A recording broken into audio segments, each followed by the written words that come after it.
ખેડૂત મિત્રો, અત્યારે સૌથી વધારે આપણા વિસ્તારની અંદર મગફળીની અંદર પ્રશ્ન હોય તો આ પીરી થવાનો. બધા જ ખેડૂત મિત્રોને ખબર છે કે અત્યારે આપણી સાઈડ 3-4 રાઉન્ડ મગફળી કાઢી કરવાના માર લીધા, છતાં પણ હજી હોય મગફળી આપણે પીરી છે.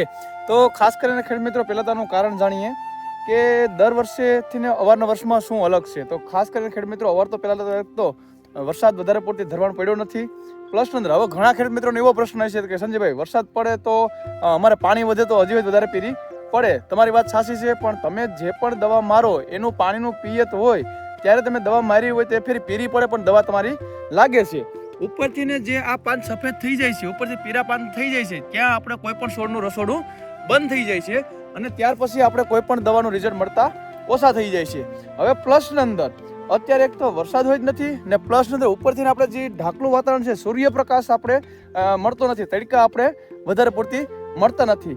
આપણે જો તડકા વધારે પૂરતી મળવા લાગે, તડકો પડવાની શરૂઆત કરે તો તમને 2 થી 4 દિવસ અઠવાડિયે તમને મગફળી વધારે પૂરતી પીરાશ મારે, પણ ત્યાર પછી આપણે કાઢી થઈ જાય છે.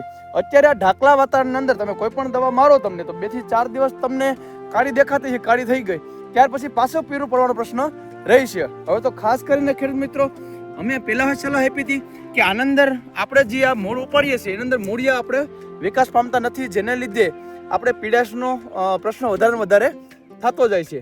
તો આની અંદર ખાસ કરીને નીચેથી ને તમે ખાતરનો એટલે કે ગ્રેન્યુલનો ઉપયોગ કરો ને પ્લસની અંદર ઉપરથી તમે મારતા હોય તો હીરા કહી લીંબુના ફૂલ અને સાથે 19 છે, એમિનો એસિડ છે, મિક્સ માઇક્રોન્યુટ્રન છે, હ્યુમિક બેઝ પ્રોડક્ટ છે, એનો ઉપયોગ ખાસ કરીને કરો. એકલું હીરા કહીનો ઉપયોગ ના કરો.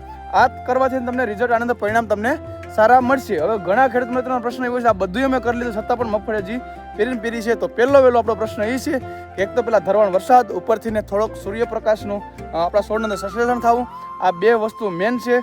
આ વસ્તુ થાય એટલે આપોઆપ આપણી મગફળી અંદર વિકાસ અને મૂળિયાનો વિકાસ થાય એટલે ત્યાર પછી કાઢી થઈ જાય.